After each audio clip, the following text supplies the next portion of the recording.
an infiltration mission. You've got to stay out of sight. Head for the old prison. You'll find the targets there. To climb an obstacle, press the action button.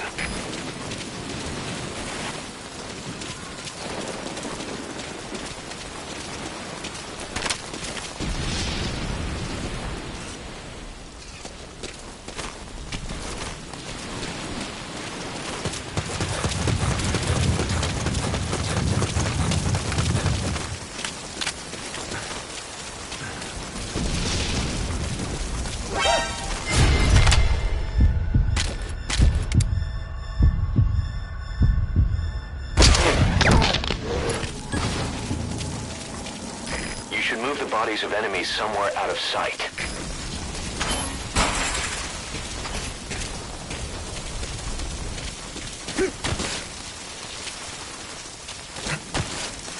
Contact me if you need advice. Head for the old prison. You'll find the targets there.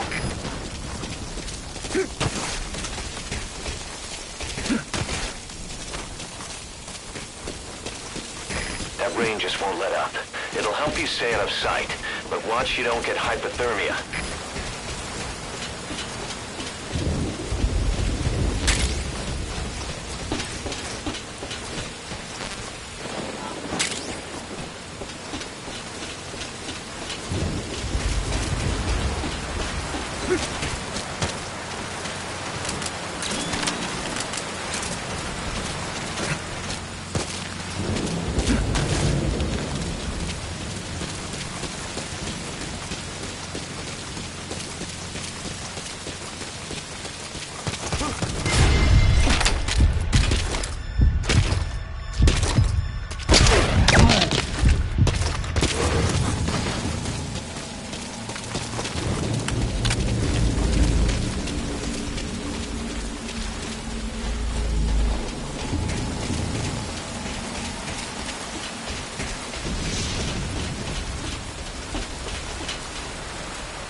You're way too exposed there.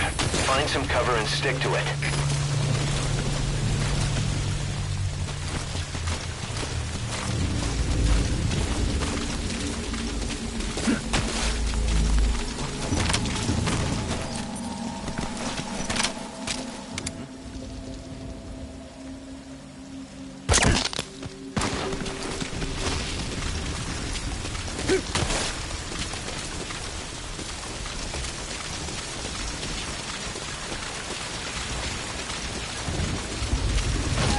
That's the admin building.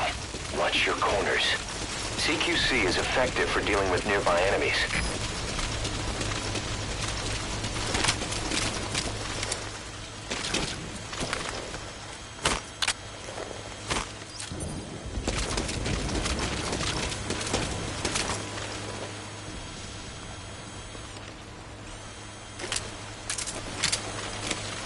The surveillance camera.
Where's that recording? There should be one left here. That tape? I tossed it already. It's in the trash up top. Get that garbage truck around ASAP. If that tape gets out, we'll be in deep shit. Got it. Right, it's time. Cassette tape. It may contain classified information.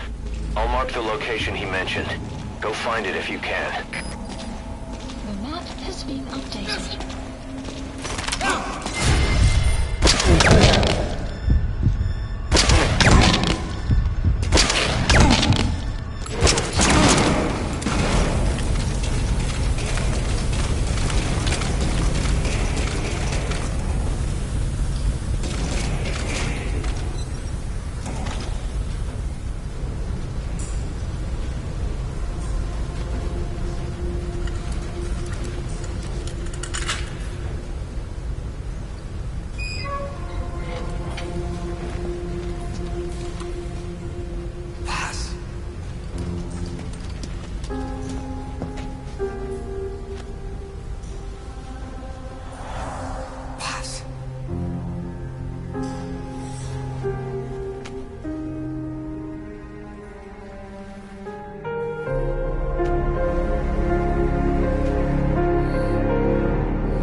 I've marked the RV on your map. You need to carry past there. The map has been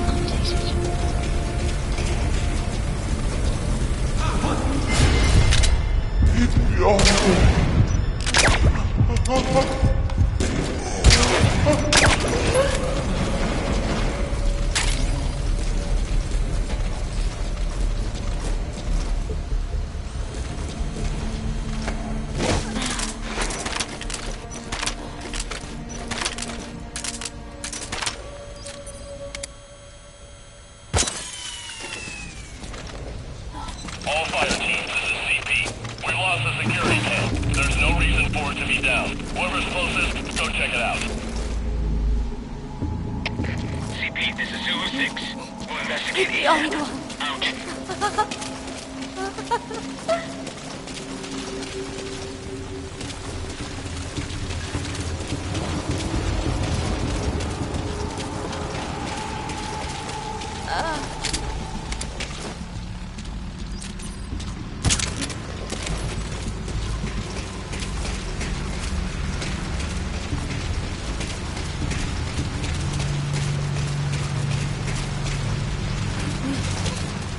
Out.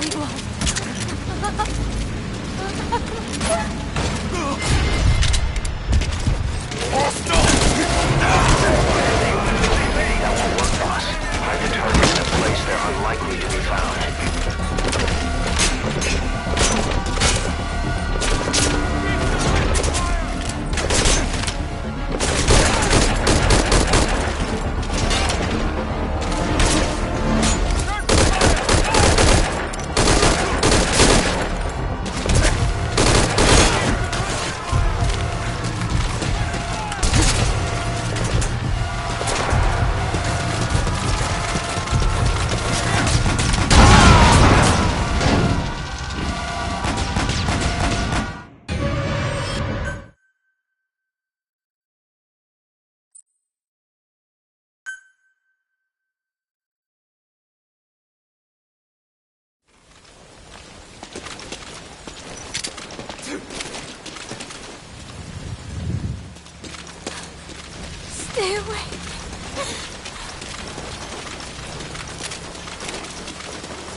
serious injury. It won't heal on its own. You'll need to treat it with first aid. Boss, get out of there and find a place to recover.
This is Delta 6.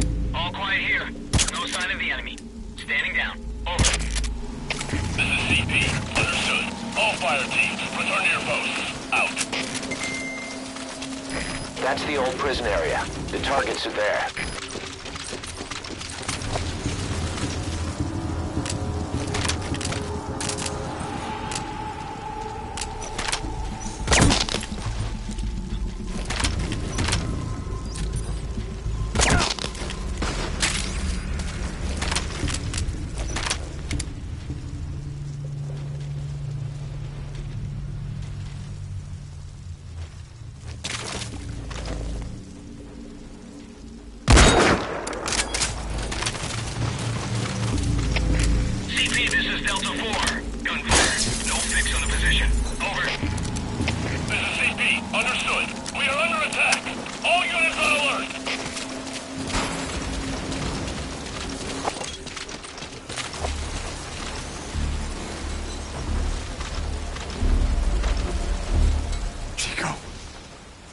Chico.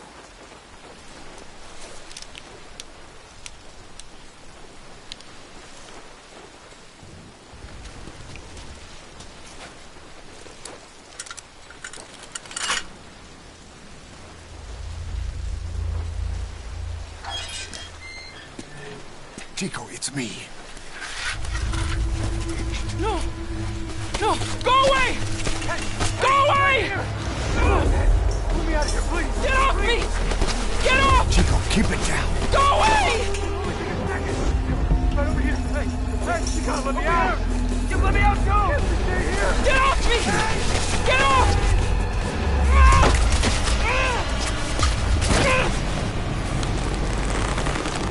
Chico, calm down.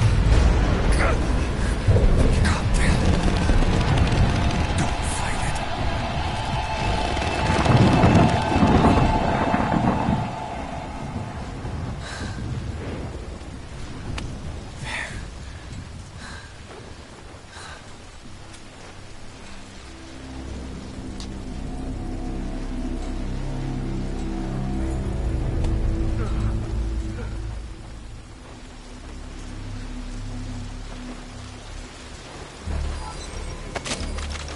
Mission info Boss, has been updated. we have to get Chico out. This is Delta 4. Keep an eye out for nearby enemies.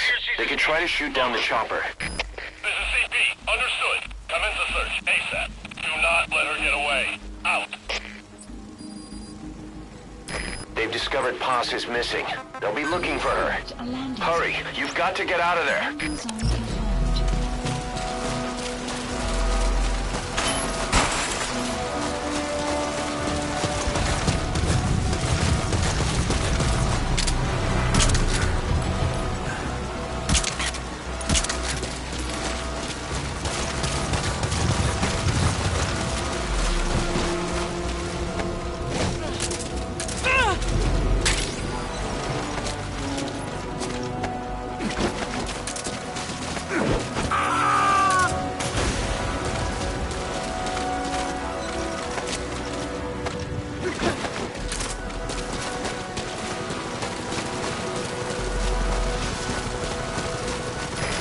This is Morpho, arriving shortly at LZ.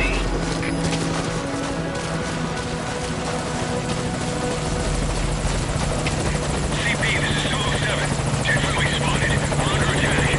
Over. This is Morpho, on station at LZ.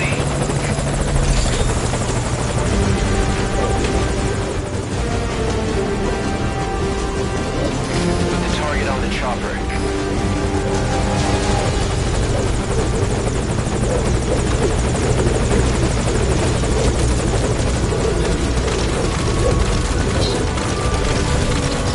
All right, get in. Time to go.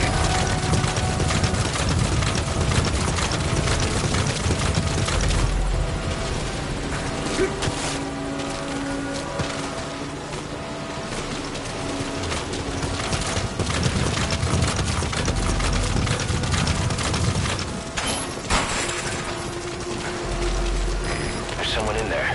What do you plan on doing?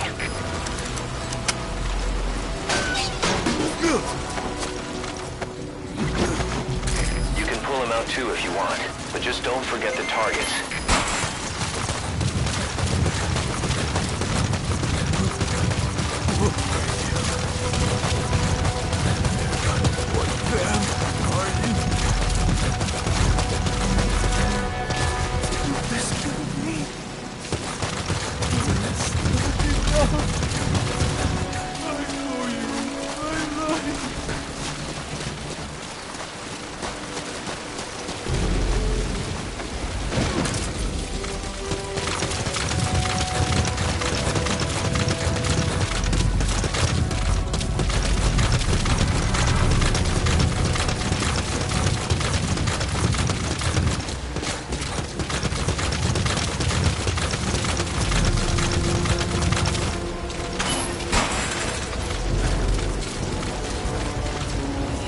A POW. That's fine if he has some intel, I guess.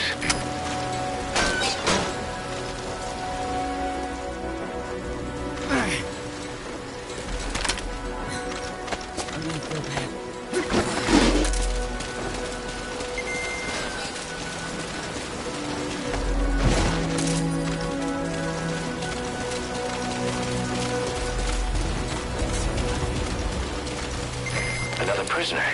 Looks like he's alive.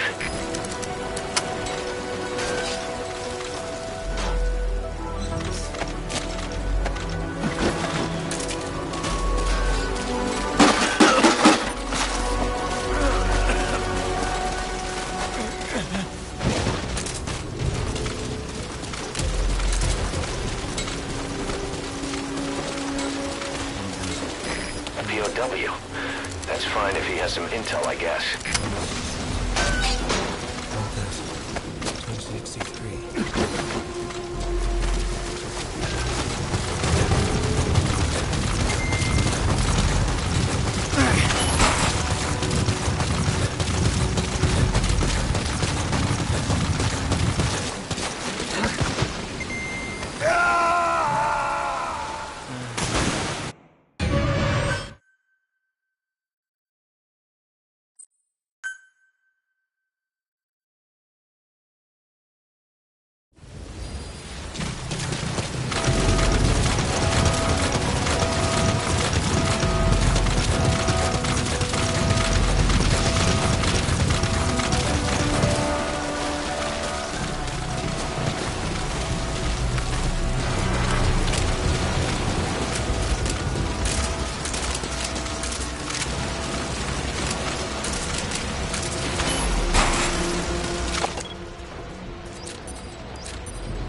Someone in there. What do you plan on doing?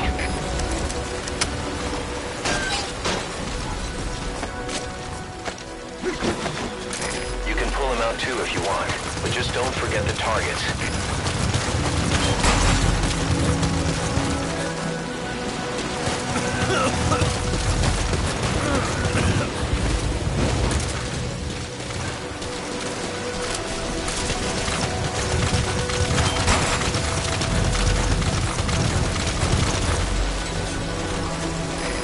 Prisoner. Looks like he's alive.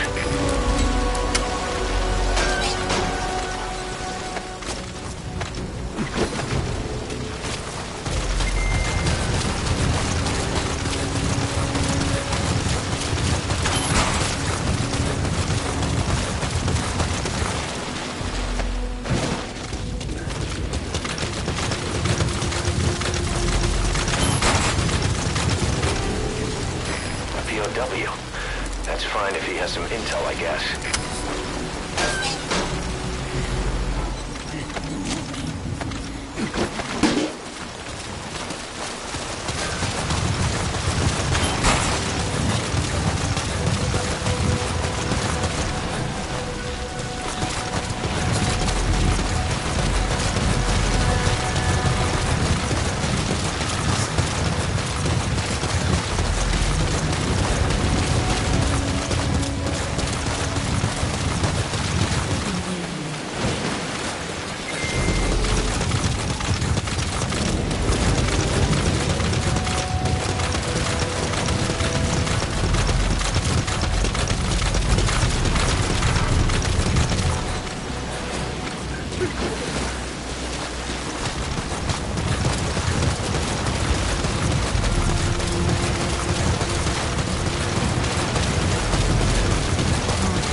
Looks like he's alive.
Please select a landing zone. Landing zone confirmed. Roger that chopper request. It's headed your way now.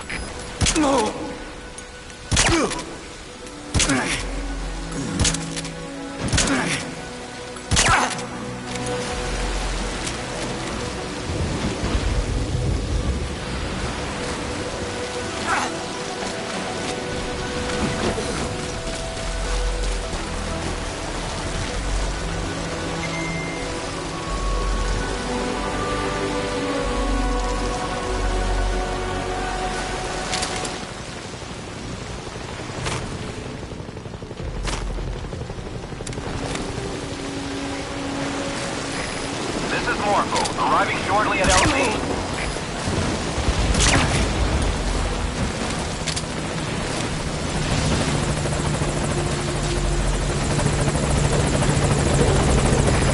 This is Morpho, on station at LZ.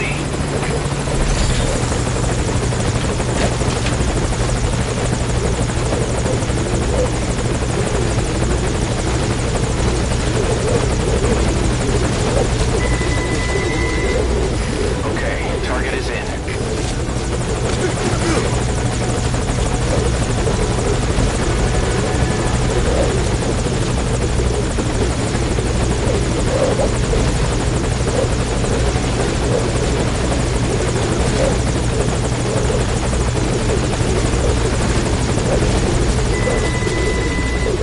Target's inside. Is that it?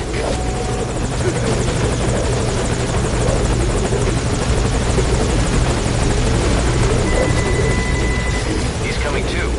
Roger that.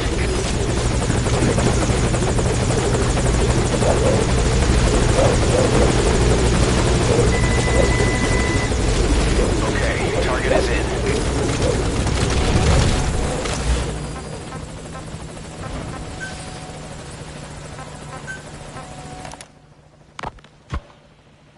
This is a one-man infiltration mission, boss. Equipment is the bare essentials. Anything else will be OSP. The target location is a prison camp on a U.S. military base. Those Marines have the place locked down tight. Your only backup will be one extraction chopper. We can't send anything else. You won't need to. Again, this is infiltration, a sneaking mission. Your number one priority is remaining undetected. Use discretion before engaging any guards you encounter. Be mindful of their sensory perceptions: sight, sound, smell, and pain. Fortunately, these atmospheric conditions will continue until dawn. That should provide you with some cover. At least the weather's on my side.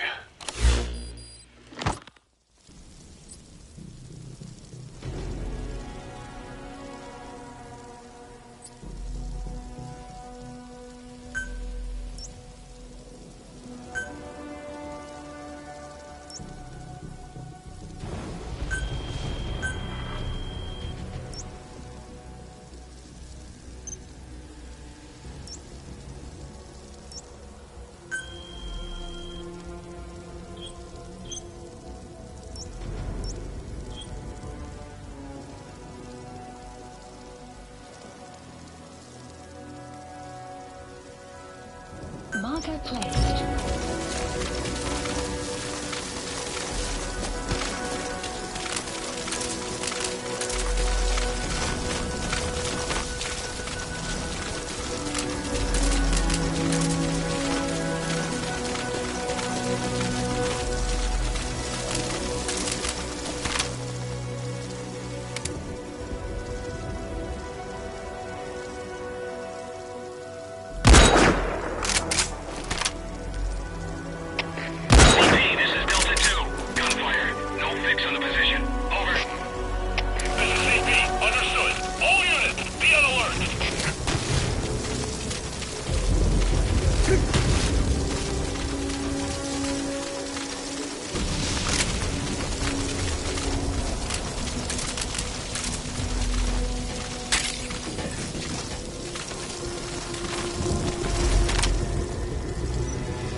Taking a hit!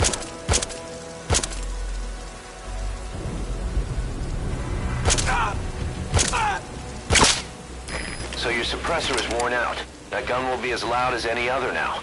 If you have to shoot, be careful.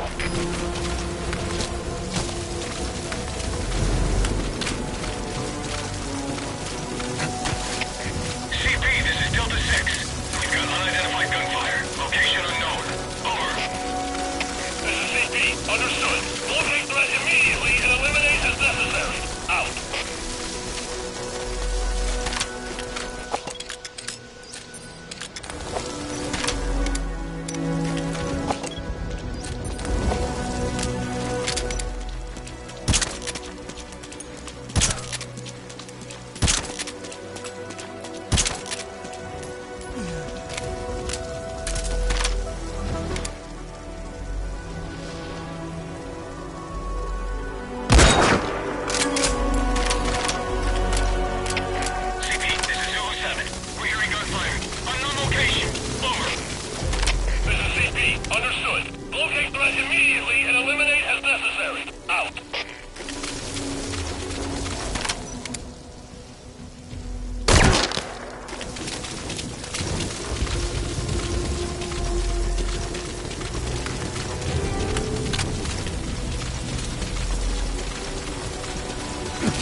Call your friends.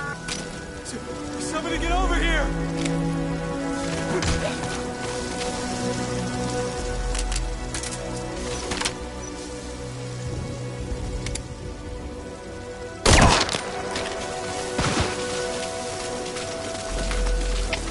CP, this is Zulu 7. We're hearing gunfire. Unknown location. Over. This is CP. Understood. Locate threat immediately and eliminate as necessary. Out.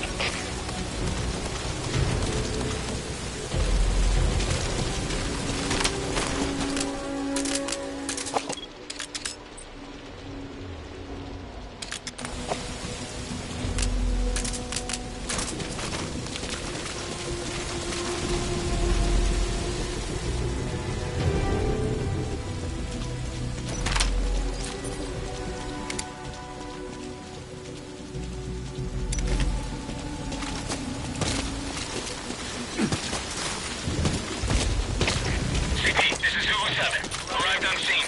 Starting a check of the area. Over. CP. Understood. Keep moving.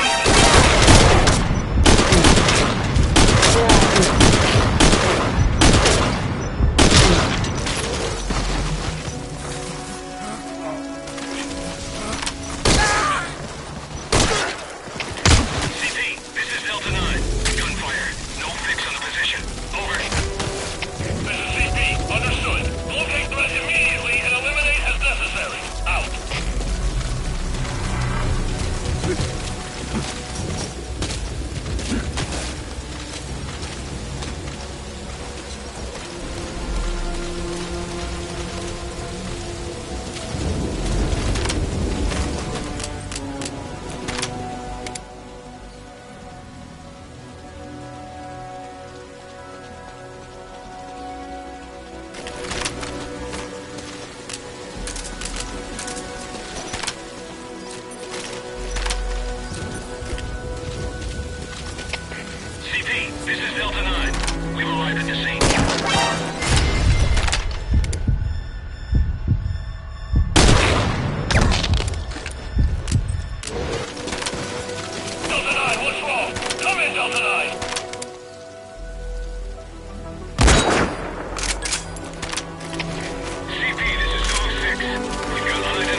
outside the mission area.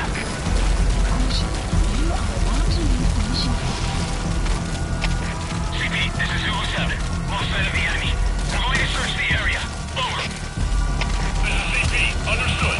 Watch yourselves. Don't let them flank you. Out.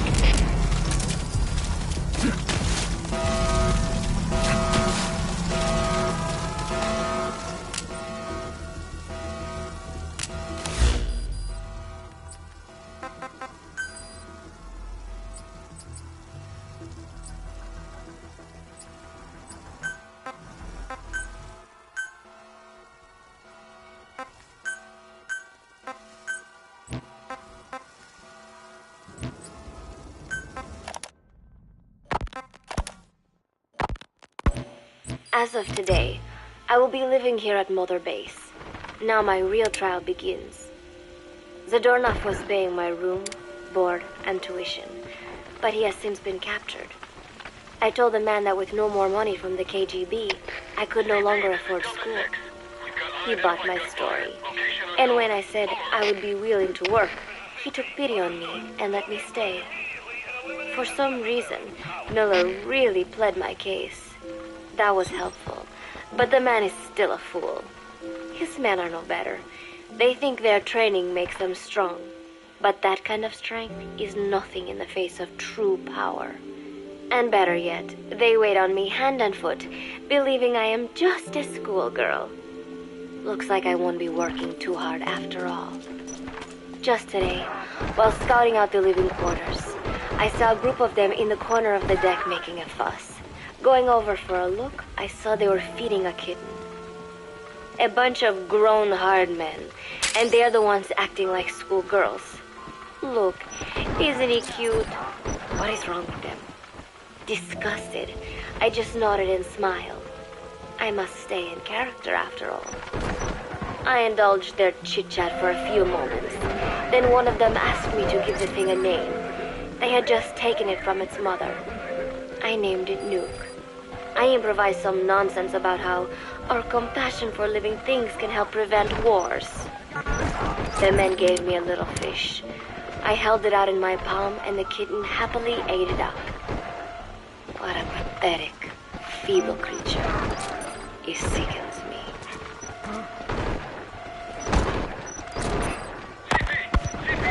Today, Chico invited me to go fishing with the soldiers. I suppose finding one's own food does have its merit, but I prefer not to be involved in such a degrading task. And their prattling on about fishing being fun is nonsense. I'm not here to find playmates. Nevertheless, distasteful as it was, I went along in order to maintain my cover. Chico thrust a fishing pole into my hands, and we went up onto the deck where several soldiers had gathered. They welcomed us warmly. With so few women aboard Mother Base, I'm treated like a princess. No one suspects I am neither a teenager nor a student. It was nice and sunny, with a gentle breeze and waves. As I cast my line and waited for a bite, the soldiers began to ask me all sorts of questions. As always, I answered according to our predefined scenario, feigning a smile. As I sat there feeding them lies, the fish began to bite, and the soldiers began to focus on their prey. Chico had his bait stolen by a fish, and got so angry that he stood up and nearly fell into the sea. Everybody laughed. It almost made me want to join in too. At some point, I got a bite myself. The instant after I felt that first gentle tug, the fish yanked the line with astonishing strength, and I let out a cry of surprise. I thought he was going to be huge. It was my first time fishing, and I was a bit flustered, so the soldier beside me helped by supporting the pole from behind. "Reel it in," they shouted. I nodded, turning the handle as fast as I could. I wondered what kind of fish lived below the surface, and thought back to the deep sea dives I had to do as part of training. Those were difficult days, but I remember finding the multicolored fish gliding through the water incredibly soothing. After a hard fight, I pulled it up. To my surprise, it wasn't even half a vara, rather anticlimactic. But I wasn't doing it for fun. so I wasn't the least bit disappointed. Nuke was hovering nearby with an expectant look on his face, so I gave the fish to him. All in all, a thoroughly wasted day. Preparations are coming along nicely. No one suspects me of being the one to let Zadarnov out of his cell. Today, Amanda and I taught Cecile how to make gallo pinto. It is a simple home-cooked dish consisting of black frijoles mixed with arroz. It is well known throughout Central America, not just in Costa Rica. So it is no surprise that a Nica like Amanda would be good at making it. But I was raised in the States from a very young age, and could hardly even remember my mother's gallo pinto. Having to make chit-chat with that clueless bird lover and the so-called revolutionary was excruciating. And, clueless or not, I wanted to be especially careful around Cecile, the one who actually recorded that tape. Thankfully, Miller and his men seemed to believe I mistook the tape I found for one my friend made. In any case, one can never be too careful. Anyway, the three of us minced garlic and herbs, then cooked them in a pot with frijoles we'd soaked overnight. While waiting for them to cook, we sautéed onions and arroz in a frying pan. Cecile worked the frying pan according to Amanda's directions, but seemed a bit plump. She does have a knack for cooking, though. She is French, after all. We added water to the pan and watched the arroz begin to steam. While we waited, Amanda shared memories of her mother with us. They had been separated because of Simosa, but the taste of her mother's cooking was still fresh in her mind. When the frijoles were ready, we drained the water, stir-frying them with the rest of the vegetables. Quite a complicated process for home cooking. Nonetheless, it kept them occupied. The longer we sat and talked, the greater the chance of my arousing their suspicions. With women, it is not enough to just bat your eyelashes and giggle. It takes a lot of effort to divert attention. When the arroz was done cooking, we folded it into the frijoles and added salsa, stirring the mixture as it simmered. At this point, for some reason, the conversation turned to romance. Why does it have to be that way whenever women get together and chat? Cecile fancies herself to be well-versed in such matters, and gave Amanda all sorts of advice. It was harmless enough, until, to my irritation, she began pestering me whether there was anybody I liked. Not right now, I said, trying to dodge the question. But she pressed on. It's Snake, isn't it? I gritted my teeth and played it coy. Maybe. Cecile nodded and giggled. He is pretty sexy, isn't he? But this. It's all I can manage to just survive. The thought of romance has never once crossed my mind. I have no interest in that kind of man. Soon enough, a rich aroma began to fill the room. The gallo pinto was ready. Nuke came over and rubbed up against our legs, looking for a handout. Unfortunately, it was not the kind of food a cat would like. We let a few of the soldiers have a bite, and then headed off to the mess hall. The home-cooked flavor we'd achieved was a big hit with the men of MSF. Not that we are trying to impress them or anything. Even I could manage a dish like that. Snake enjoyed it too. Let me make this absolutely clear. I have no interest in that man. Football, or soccer as it is known in the States, is extremely popular here. It has not caught on yet in the US, but it has legions of rabid fans all across Latin America. These fans can get so rowdy that it is commonly believed El Salvador and Honduras went to war in 1969 over scuffles in a soccer match. In reality, tensions between the two countries were already high. The match was merely one of the sparks that set them off. But these people are so passionate about this sport that the story seems plausible. Predictably, many of the soldiers here are fans. They have apparently divided themselves into Costa Rican and Nicaraguan teams and started playing each other. To play, you need a ball and 2 goals. The R&D team built and set up simple goals on the deck. I had absolutely no interest, but Chico insisted that I come and watch. It was not a proper match by any means. The pitch was not even regulation size, but the players and spectators alike got pretty excited. They banged empty cans and shouted cheers through the handmade megaphones. It almost felt like carnival. Huey, the referee, blew a whistle to start the match. The soldiers' training has left them in excellent physical shape, but they lack the honed skills of professionals, and their play was quite rough. Midway through, one of the men collided with another. They started shouting at one another, but Huey stepped in. "I thought we had forsaken our countries, become one with the earth," he said, quoting Snake. "We're not competing for national pride here, and we are not fighting for the good of any one country. This is not a war. Soccer is a peaceful sport, am I right?" The soldiers nodded. They know the pain of war, and they share Snake's vision. Perhaps that is why all this resonates with them. Team Costa Rica was down a man, and somehow I was picked to fill in. Costa Rica had the advantage up until that point. I suppose Huey wanted to keep it balanced. The soldiers agreed with Huey's call. Maybe the Costa Rican players felt an even matchup would be more fun too. I could not be bothered to run at first, but chasing the ball out there in the hot sun, I was soon drenched in sweat. Before long, I found myself actively seeking out the ball, partially out of desperation. I picked up a loose ball deep on the opponent's side of the field. Even though he's Nicaraguan, Chico cheered me on, yelling, "Go for it, shoot!" I launched the ball as hard as I could, only to have it blocked by the keeper. Disappointment only increased my determination. In the end, I didn't score a single goal, and Costa Rica gave up its lead. It was really close, though. We congratulated each other on a good match and sprawled out in the shade on the deck, exhausted. The ocean breeze felt so nice on my sun-soaked body. Luke came over. It is one of his favorite spots, and stretched out next to me. And together, we watched fluffy white clouds drift lazily across the clear blue sky. It was lovely out today, so I decided to sun myself in a lounge chair.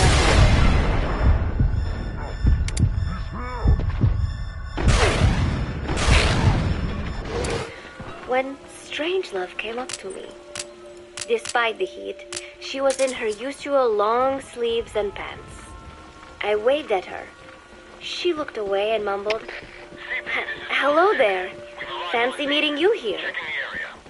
I asked if she needed anything, feeling her eyes creeping up and down my body like she was savoring it. Finally, she swallowed and said, "You have such beautiful skin." Bewildered, I shook my head and said, "No, not at all."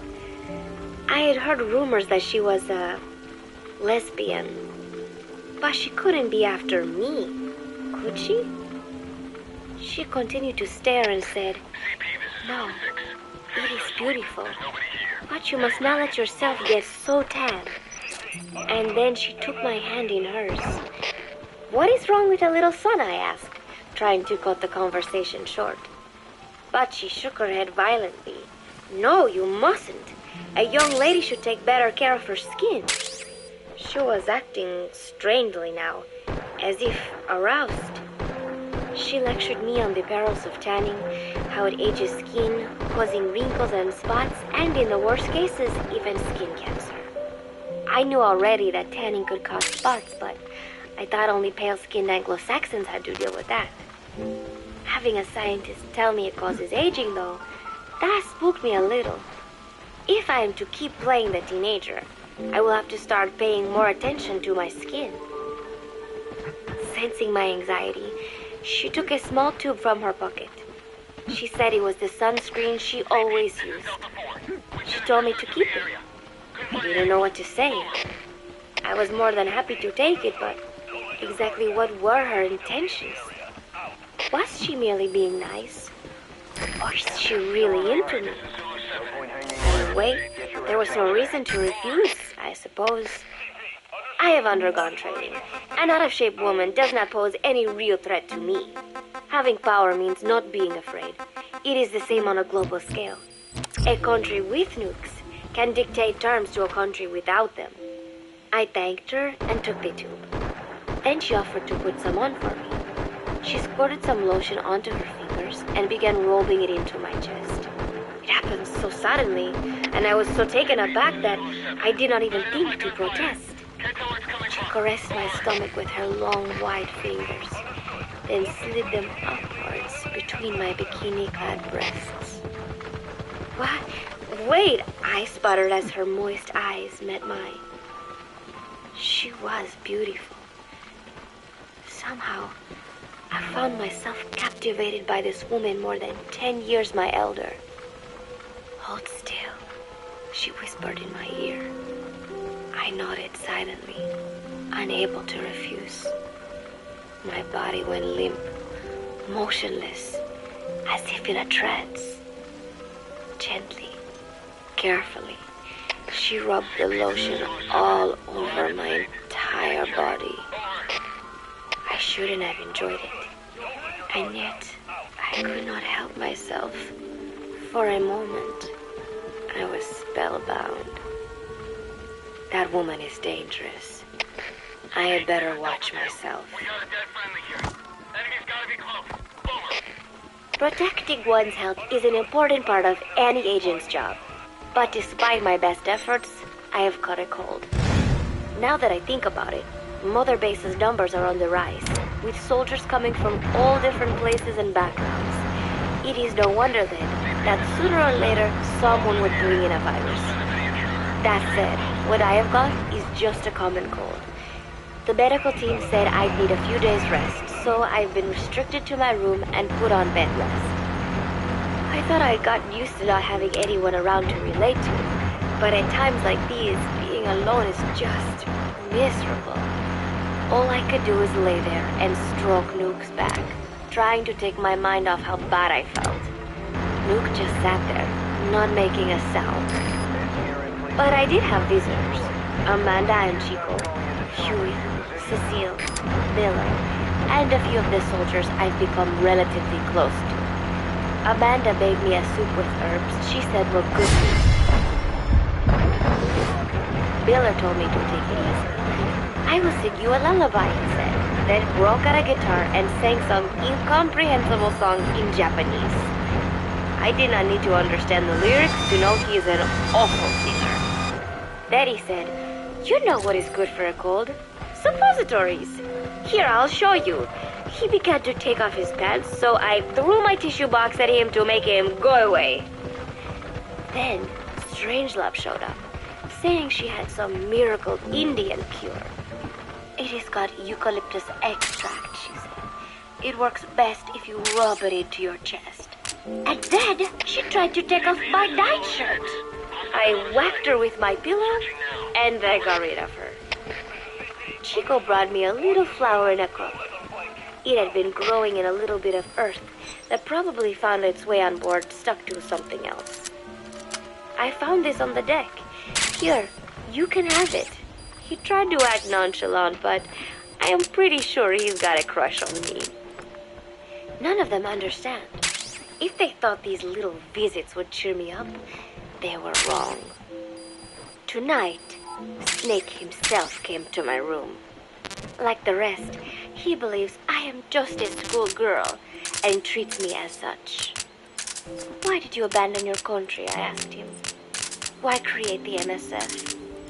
Of course, I knew the answers already, but I wanted to hear it from him.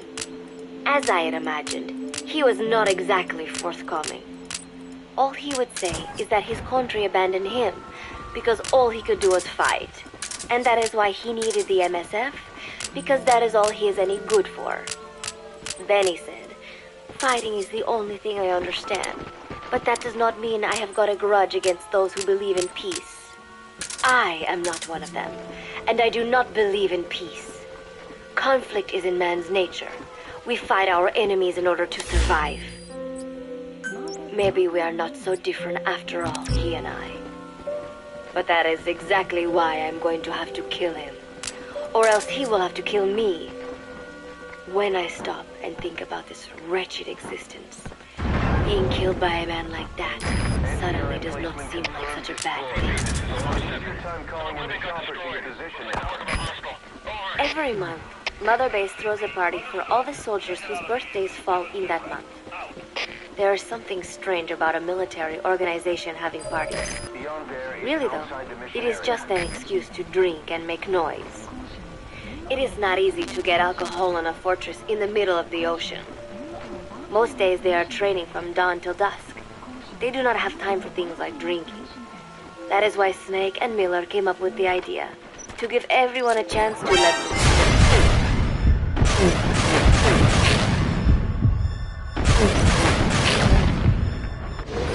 Obviously, a bunch of boors like that are not going to bother with blowing out candles on a cake. Rather, they sit there in a cloud of cigarette smoke, drink beer, eat meat, tell tasteless jokes, and swap crude insults about one another's hometowns. But it hardly ever breaks out into something serious. They talk up a storm, but they're just having fun. It is funny. You have got members of FSLN rubbing shoulders with the UCLAs, people who once would have considered the other mortal enemies. I wonder if that is what makes Big Boss so popular. In leaving their countries behind, they leave their hatred for other countries too. Miller seemed a little protective of me. Hope they're not being too crude, he said. But soon enough, he too was drunk. He yelled, "Come here and take a look at the real Kazuhira Miller." Then dropped his pants and mooned everybody. The other soldiers burst out laughing. I have never seen such a crude, ridiculous party before. And yet, all these people, laughing and acting the fool. Is this what they call peace? For some reason, I began to think about all that has happened since I came here. Fishing with Chico, cooking with Amanda and Cecile, playing soccer, having visitors when I caught a cold. When I stop and think about it, my time here has been the most peaceful of my life. But that is about to end. I cannot imagine he will be willing to negotiate. It seems I am to fight the legendary Big Boss. I do not know if I'll be able to beat him. But if I have to choose between death and defying Cypher, I will gladly choose death. The thought of dying does not scare me. But if I disobey my orders, the fear and despair awaiting me will be far worse than anything I can imagine. It was Cypher who took me in as an orphan, gave me food and a place to live. His orders may have been unreasonable, but I will never repay my debt entirely. It seems I have no choice. I must fight this man. I must fight Snake. Do you know Miller, Snake's right-hand man? Apparently has got at least one serious weakness. He is an insatiable womanizer. He does not bother me, most likely because he considers teenagers off limits. But he has hit on every single one of the few female soldiers here at Mother Base. They ought to be telling him where to stick it, but end up falling for it so easily. I think some of it stems from the fact that he is actually not that bad looking. Anyway, today, that nasty habit got him in trouble. He and Snake got into one of their rare fights, and I was there to see it. They burst out of the showers, completely naked, trading punches. I am no child. The sight of a naked man does not make me blush. But this was something else. "Maybe this'll teach you," Snake yelled as he slammed his fists into Miller's chest. I heard later that apparently he'd been two-timing someone, and that same someone had gone to Snake with her troubles. As I see it, it is her own fault for letting herself be deceived like that. If she is too dumb to see through Miller's lies, then she got what she deserved. But this was not the first time it had happened, or the second, and Snake read Miller the riot act. Miller argued back, and what began as a shouting match turned into a fist fight. "You son of a bitch," Miller yelled as he swung. "Not bad," said Snake, smiling, "but not good enough." And then he was back on the offensive. They had already been at it pretty hard in the showers, and their bodies were covered with bruises. Both of these men had been trained for war, their bodies deadly weapons. They were each bleeding from a dozen places. All this from a fist fight. Even so, it was far less gruesome than if they had given it their all. It was obvious that one of them would be dead were they fighting for real. Miller took another swing, yelling, "Try this then!" Snake parried, then responded in kind. But I could tell he was not aiming for anything vital. "You are one tough bastard, boss," Miller muttered. A smile crept across his face as he caught his breath.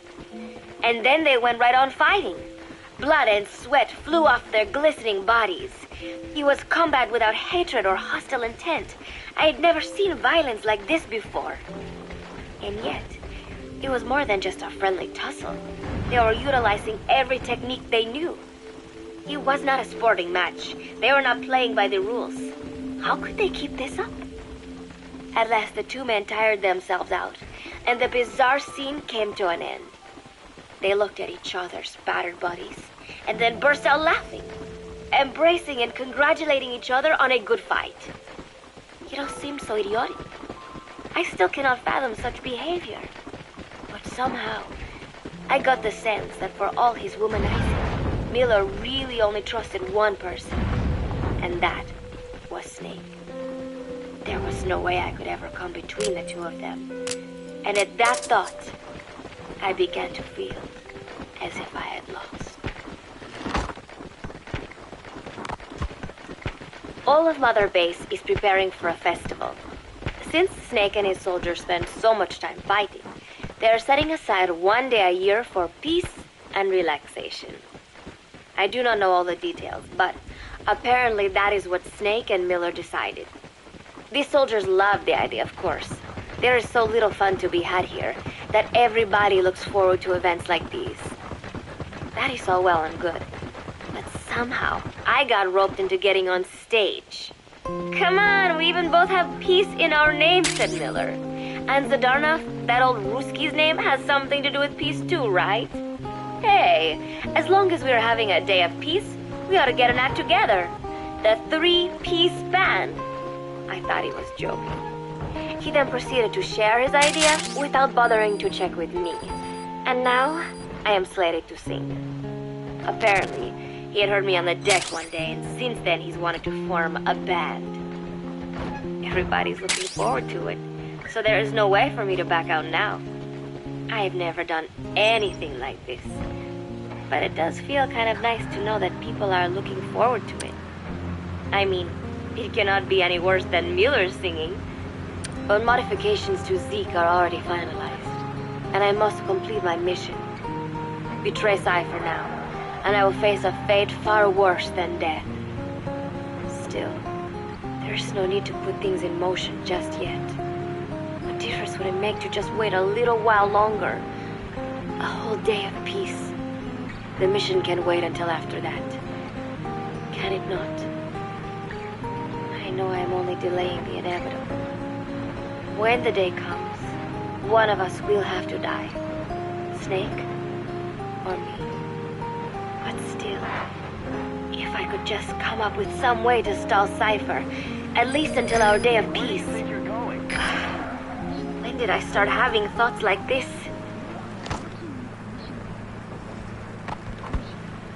My cover is blown. They know nothing of Cypher or my true objective, but they know I am a spy. There is no more time left. I must act now. I must complete my mission. How did it come to this? All I wanted was 3 more days. Just 3. Miller's already finished writing the song. It is called Love Deterrent. It is about a girl who cannot express her true feelings. I have been practicing. I am no pro, but I was pretty sure I would do a decent job. And now this. Cypher found out that Zeke was complete. He must have someone inside Mother Base besides me, spinning his tightly wound web of control, leaving no room for individual will. Typical. When they found out Zeke was complete, I was ordered to execute the operation immediately. If I was going to enjoy just one day of peace, I had to ensure the plan could not move forward. I tried to sabotage Zeke. I thought by damaging the drive system, They would have no choice but to delay their plans. I waited until midnight, and then snuck into the hangar. There would be trouble if it looked like sabotage.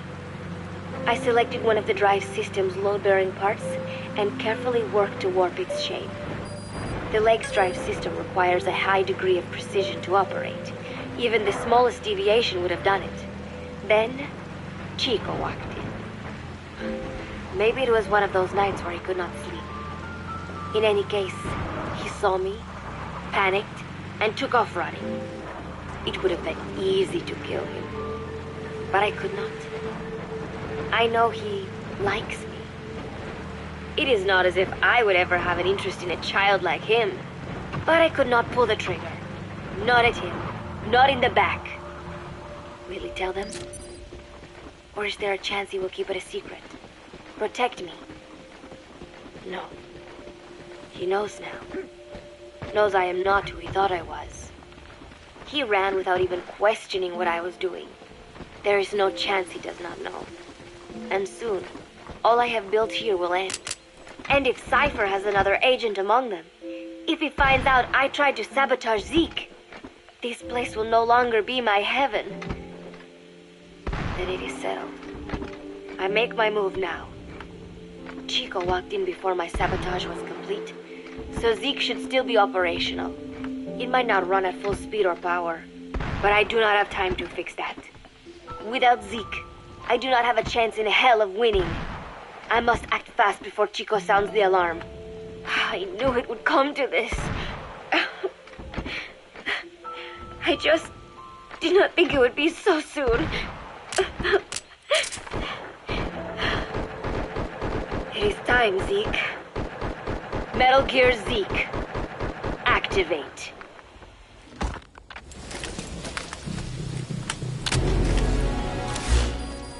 Please select a landing zone. Landing zone confirmed.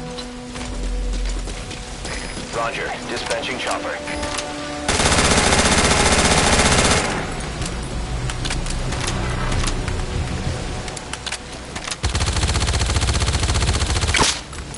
Your suppressor's dead.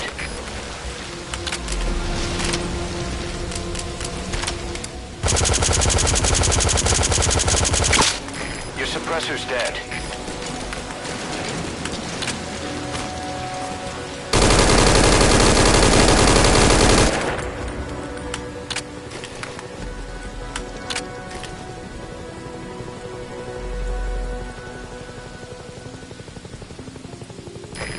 This is Morpho, arriving shortly at LZ.